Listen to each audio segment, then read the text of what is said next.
What is a hunter? Why is a hunter? Who is a hunter? Who are you? Why aren't you subscribed to the New World Review, which will grant you regular Hunt Hunter content uploaded straight into your YouTube feed? All of these questions and more are about to be answered. Hello and welcome to the New World Review, your source for everything anime and manga, and today we have a very simple question to tackle in regards to Hunter x Hunter. Simple yet surprisingly vague, given that the series in question doesn't truly deep dive into it, but we are going to ask ourselves, what is a hunter? Now before we go into this, I want to make clear that I am not concerned with what is the Hunter Association. I have a whole different video planned for that, detailing its structure, purpose, and internal politics, which of course is managed by hunters. However, in this video we are much more concerned with the membership of the association itself. And what exactly are hunters? Well, in the strictest technical definition, a hunter is simply an individual who has been issued a license from the Hunter Association and required by its bylaws to always be in pursuit of something, or someone, or someplace, or anything. As long as pursuit is happening, well, that does a hunter make, apparently. It's not at all a simple position to achieve though, and it does require the successful completion of the hunter exam, an annual event held to source new talent into the ranks of the association, which are notorious for its exceptional physical and mental standards, as well as a high risk of fatality when undertaking it. In fact, these standards are so incredibly difficult to meet that it is entirely possible to have years where 0 candidates actually manage to pass the exam. And just for some perspective on this, the number of licensed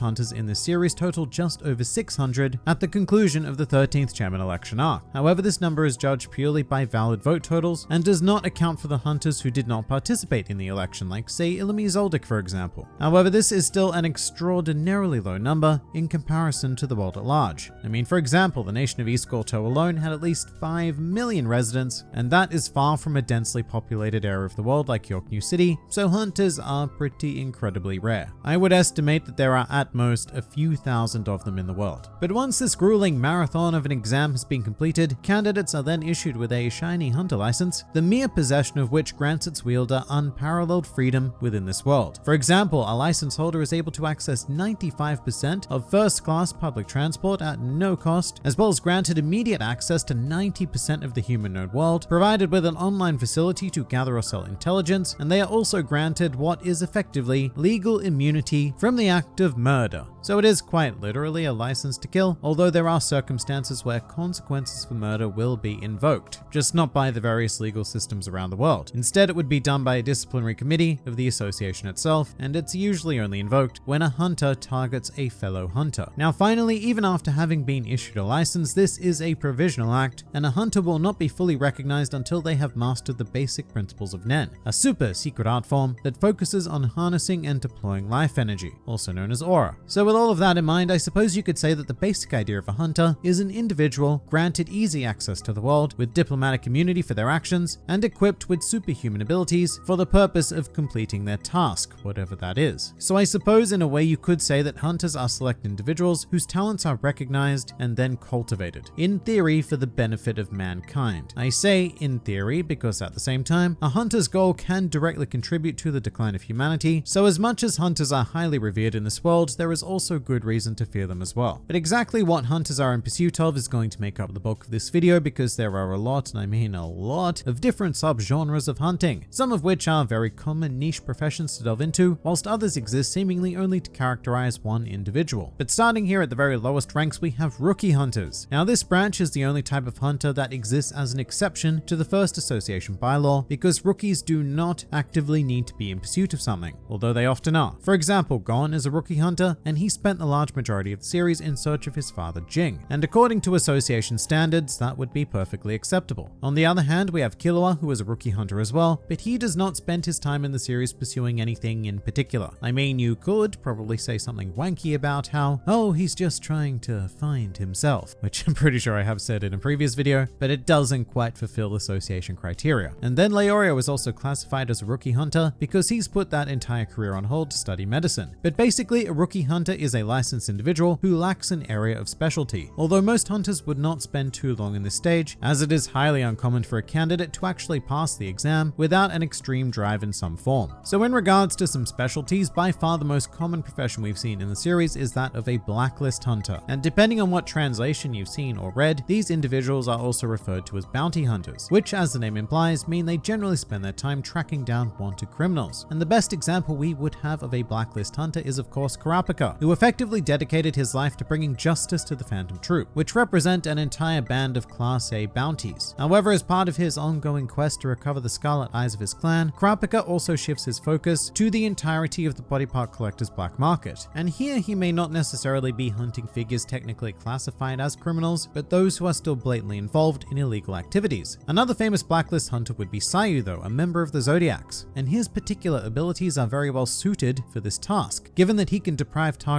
of their sight, hearing, and speech. You know, the old see no evil, hear no evil, speak no evil thing. And other well-known blacklist hunters in this series would include Bernard, Lippo, and Bushidora Ambitious. And very notably, blacklist hunters are not to be confused with crime hunters, the only example of which we have at this point would be Mizaiston, because while both do center around criminal activities, a crime hunter acts as more of a detective than a simple bounty seeker. Now, the next most common typing we have come across would be that of a beast hunter, meaning those who specialize in the study and potentially capture of fauna. And good old Knuckle is a great example of a beast hunter who dedicated himself to the cause of the Chimera ant extermination, not necessarily to actually exterminate the ants, but to seek to understand them and their presence in this world. So Knuckle has a true curiosity and empathy for the creatures of this planet outside of humanity. Beast hunters are also generally divided into further subclassifications, like Pockle, who was labeled as a fantastic beast hunter, and he dedicated his pursuits to the documentation of unknown species. And similarly, Shoot was introduced as an unidentified beast hunter, which at face value sounds very much like Pockle's designation, but Shoot's study focused more on the mythical, paranormal, and supernatural entities. Turning to the realm of medicine now, we can identify disease hunters, a category that so far only includes Cheadle and Sanbika, the latter of which is specifically recognized as a virus hunter. But I suppose you could essentially call this a branch of super science, hunters who have near limitless resources at their disposal to focus on finding cures for the various diseases that have plagued humanity. On the other end of the spectrum, we also have gourmet hunters, which are much more focused on accentuating the pleasures of life rather than providing the necessities to live it. Gourmet hunters typically travel the world in search of exotic ingredients and furthering the world of high-class cuisine. A gourmet hunter is, of course, usually also a highly accomplished chef in their own right, with a wildly sophisticated palate as we saw in Menchi, although a gourmet hunter need not be so demanding in this area as seen in Buhara. Also, Lynn Orderve was classified as a gourmet hunter, which is very interesting because she was a close friend of Isaac Netero and even traveled with him to the Dark Continent. So who knows what delicious madness she picked up there and has since applied to the world of cookery. Now next up, we have a very basic form of hunting, which would be treasure hunters, who obviously travel the world in search of very valuable objects, like Bisky, who dedicated her career specifically to hunting precious stones, whilst Kanzai of the Zodiacs has only been described as more of a general treasure hunter. Along the same lines, though, we have the Indiana Joneses of the Hunt Hunter world being relic hunters, not to be confused with the 1999 Tia Carrere series Relic Hunter. Or maybe it is to be confused with it, because their purposes are very similar, as relic hunters are glorified super archaeologists of the world dedicated to uncovering, preserving, and learning from ancient ruins. Although a further goal has also been identified by Satots, which is to revive ancient societies, which is very intriguing. And just while we're here, Pion of the Zodiacs was identified as a paleograph hunter who specifically specializes in learning and translating ancient or lost languages, which no, it's not one-for-one connected to relic hunting, but these areas would have significant crossover. That very much does it for confirmed groups of hunters though. There are of course many other brands, however they only have one confirmed member amongst their ranks thus far. Like for example, Cluck is a botanical hunter, which is the flora incarnation of a beast hunter, and you would assume that there are likely others with that specialty, but we don't know. Another very likely broad area of expertise would be the realm of sea hunters, which is the profession Moral inhabits. And it's a big ask because it basically encompasses anything to do with the sea, be it flora, fauna, treasures, nautical studies, whatever. If it is in or on water, then it is Moral's territory. But then things also start to get very, very specific, to the point where it seems likely that there is only one individual within the association who can embody that label given, like Ixnok, the hacker hunter who deals exclusively with cybercrime, or Cutie Beauty, who is called a cute hunter, whose entire goal is to enhance and maintain the beauty of others, which shows that hunting can be a very superficial practice. And then on the odd occasion, we also have titles given with no explanation whatsoever, like Satcho, who was labeled as a problem hunter, an incredibly vague title that could refer to almost anything in the world. It might imply that his specialty has to do with puzzles, logistics, mathematics, I don't know, whatever, maybe all of them, but also maybe none of them.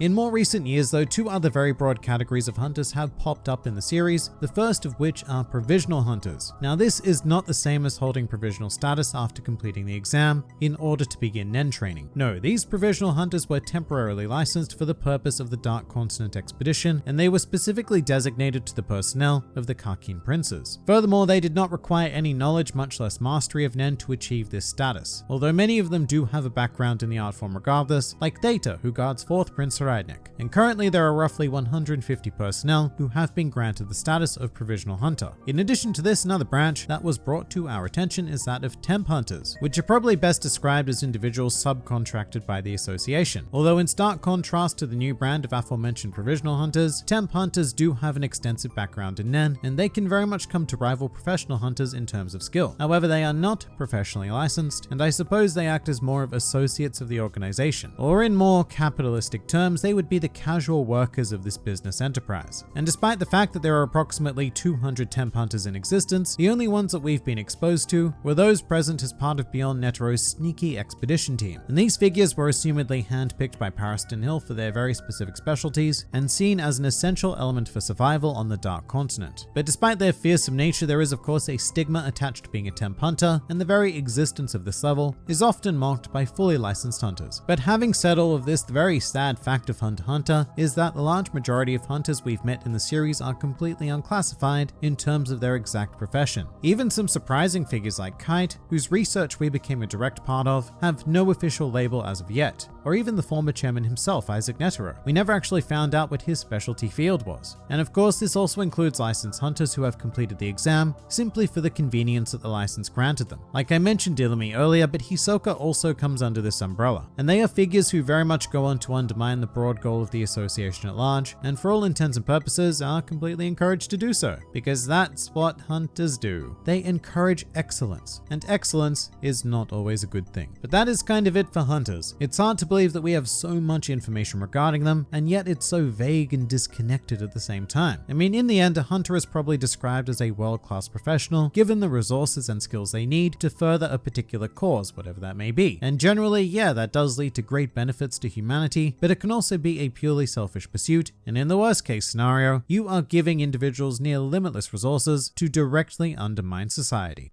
But what do you guys think? Please do leave your thoughts in the comments below, or even join my Discord server. And if you're keen for some more Hunt x Hunter content, then please do go and check out some of my other videos, or even subscribe to the channel for regular Hunt x Hunter glory delivered straight to your YouTube feed. But for now, this has been the New World Review, and I'll see you next time.